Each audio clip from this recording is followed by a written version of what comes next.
Comment allez-vous? J'espère que vous allez bien. Aujourd'hui, je vais juste faire une petite exhortation sur l'obéissance à la parole de l'Éternel. Rapidement, je prends le verset de 1 Samuel 15, verset 22. Le verset dit ceci. Samuel dit, l'Éternel trouve-t-il du plaisir dans les holocaustes et les sacrifices comme dans l'obéissance à la voix de l'Éternel?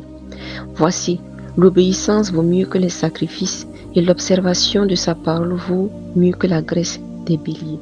Donc, je vous situe rapidement dans le contexte. Il s'agissait du fait que Saül devait frapper Amalek parce que Amalek avait fait du mal à Israël. Donc l'Éternel, par la bouche du prophète Samuel, avait dit à Saül, va et frappe Amalek. Parce que je me rappelle même de ce qu'ils ont fait à Israël. Et quand tu vas partir, tu vas frapper Amalek, tu vas frapper tout le monde, femme ou enfant ou. Tu ne vas pas épargner. Tu vas dévouer par interdit. Même les bœufs, les brebis, les chameaux, les ânes, tu vas tout, tu tout, tu ne laisses rien.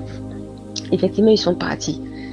Et quand ils sont partis, ils n'ont pas fait ce que l'Éternel a dit. Ils ont gardé les meilleurs bœufs, les meilleurs brebis, les meilleures bêtes, les agneaux gras, tout ce qu'il y avait de bon. Ils n'ont pas dévoué ça par interdit. Alors que l'Éternel Dieu avait dit, il faut dévouer ça par interdit. Et il ne l'a pas fait. Et on se rend compte que ça fait la deuxième fois que Saül désobéissait à la parole de l'Éternel. Parce que quand on regarde des versets plus loin, on se rend compte que Dieu lui avait donné aussi une parole. Et il a regardé aux circonstances, il a regardé au peuple qui était en train de partir, et il a offert un sacrifice qu'il ne devrait pas offrir. On lui avait dit, attends 7 jours. Attends. Il faut que tu attendes. Il n'a pas attendu. Le 7e jour est arrivé, il n'a pas attendu que le sacrificateur vienne. Et il a désobéi à la parole de l'Éternel. Et le prophète dit, est-ce que l'Éternel trouve-t-il du plaisir dans les holocaustes? Parce que quand le prophète est venu voir qu'ils ont gardé les meilleurs troupeaux, les agneaux gras, etc., il a posé la question à Saül. Et Saül a dit qu'ils veulent offrir un sacrifice à l'Éternel. Alors que l'Éternel avait dit, tuez tout, ne laissez rien. C'est ça qu'il dit. Est-ce que l'Éternel trouve du plaisir dans les holocaustes et les sacrifices comme dans l'obéissance? C'est l'Éternel Dieu lui-même qui a dit de dévouer par interdit. Et quand vous lisez la suite, vous voyez que c'est à partir de là que Saül a perdu sa couronne. L'Éternel a déchiré la royauté de dessus lui parce que Samuel n'avait pas un cœur pour obéir à l'Éternel.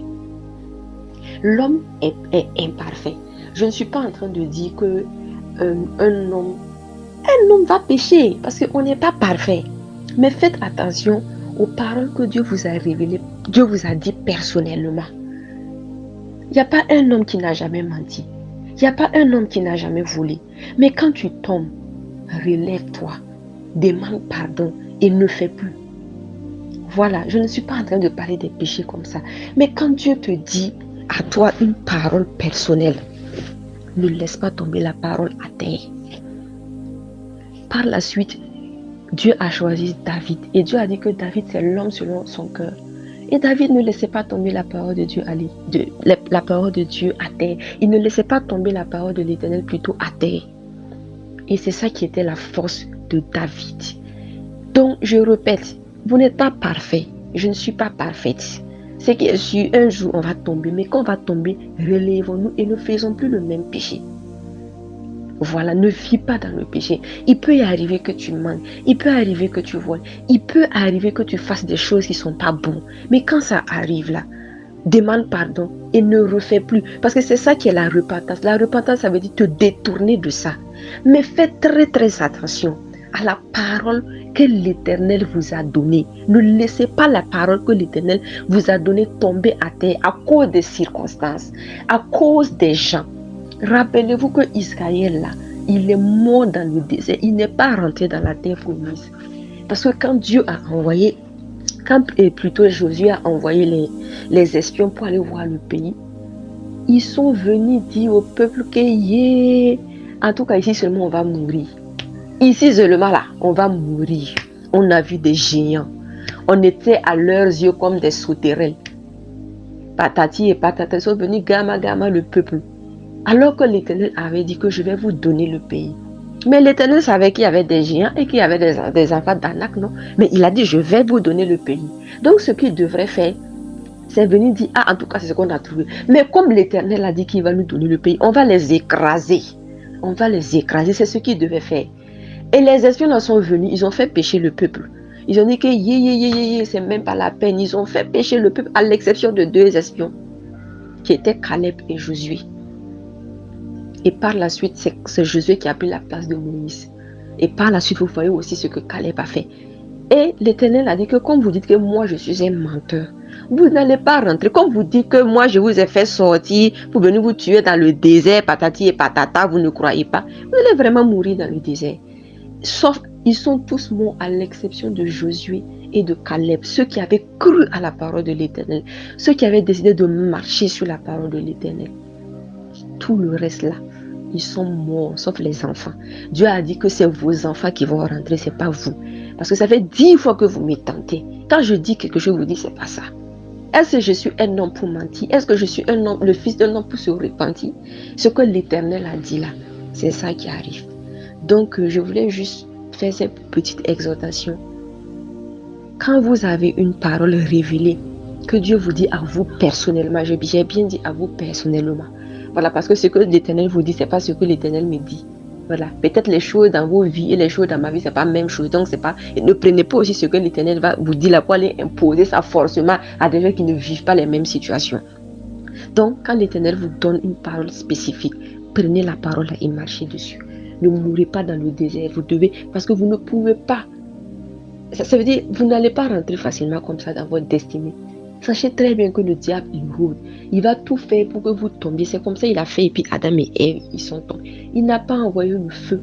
Il n'a pas envoyé des démons. Il a fait douter de la parole de l'Éternel. Il a dit, est-ce que vous êtes sûr que l'Éternel a vraiment dit? C'est comme ça qu'il a fait tomber Adam et Ève. Et c'est comme ça aussi. Le péché là, Dieu peut vous pardonner. Mais ce que Dieu vous dit personnellement, il vous révèle personnellement là. Ne laissez pas ça tomber à terre. Il n'y a pas de pardon pour ça. Vous allez subir les conséquences. Comme Israël est vraiment mort dans le désert en disant que Dieu était menteur, ils vont mourir dans le désert là, alors que Dieu avait dit le contraire là. Dieu les avait révélé une parole spécifique là. Si vous faites, les paroles révélées, si vous ne tenez pas ça, ça ne sera pas bon pour vous. Voilà. Donc c'est tout ce que je voulais dire. Et s'il y a des gens qui m'écoutent qui n'ont pas encore donné leur vie à Jésus-Christ, c'est simple. Si vous voulez donner votre vie à Jésus-Christ, c'est simple. Faites juste cette prière après moi. Seigneur Jésus-Christ, par ce message, j'ai entendu ta voix. Je décide de te donner ma vie. Je t'accepte comme Seigneur et Sauveur personnel. Je crois que tu es mort pour moi et que Dieu t'a ressuscité. Écris mon nom dans le livre de vie. Je t'appartiens. Je suis né de nouveau par le Saint-Esprit. Amen.